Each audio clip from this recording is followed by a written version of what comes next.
জাতীয় নির্বাচনে হেরে আনুষ্ঠানিক বিচ্ছেদ ঘোষণার পর আবারও গুঞ্জন উঠেছে নির্বাচন করতে যাচ্ছেন চিত্রনায়িকা মাহিয়া মাহি। এদিকে বিচ্ছেদ হয়ে গেলেও রকিব সরকারের সাথে বন্ধুত্ব থাকবে বলে জানান এই নায়িকা। বিস্তারিত থাকছে ডেস্ক রিপোর্টে।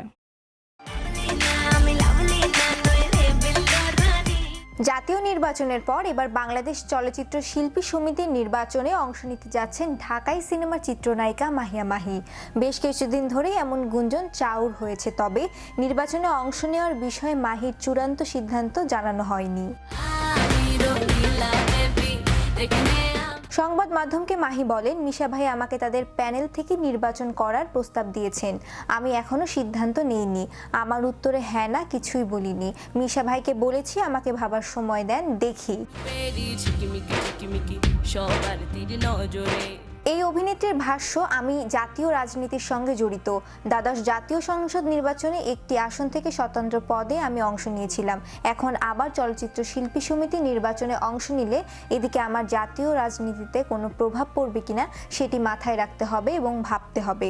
তাই মিশা ভাইয়ের কাছে আমি সময় চেয়েছি, তবে শীঘ্রই আমার সিদ্ধান্ত জানাবো। নির্বাচন বা রাজনীতির বিষয়ে মাহির বক্তব্য, আমি মনে করি মানুষ রাজনীতি করে, নির্বাচন করে দেশ সেবা, জনসেবা করার জন্য। শিল্পী সমিতি থেকে নির্বাচন করে জয়ী হয়ে এসে শিল্পীদের স্বার্থে, শিল্পীদের কল্যাণে কাজ করা সম্ভব। এটিও এক ধরনের জনসেবার কাজ। প্রসঙ্গত, প্রায় 1.5 বছর পর্দার বাইরে ছিলেন এই অভিনেত্রী। এর মধ্যে জাতীয় নির্বাচনে অংশ নিয়ে পরাজিত হন।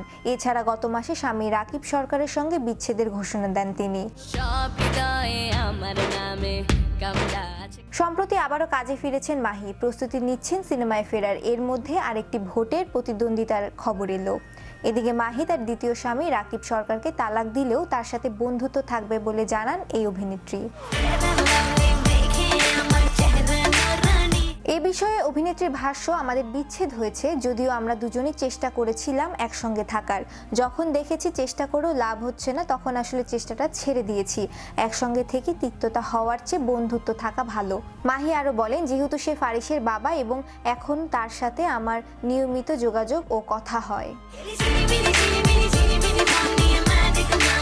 শ্রেয়া রায়, বিশ্ব বাংলা 24, বিনোদন ডেস্ক।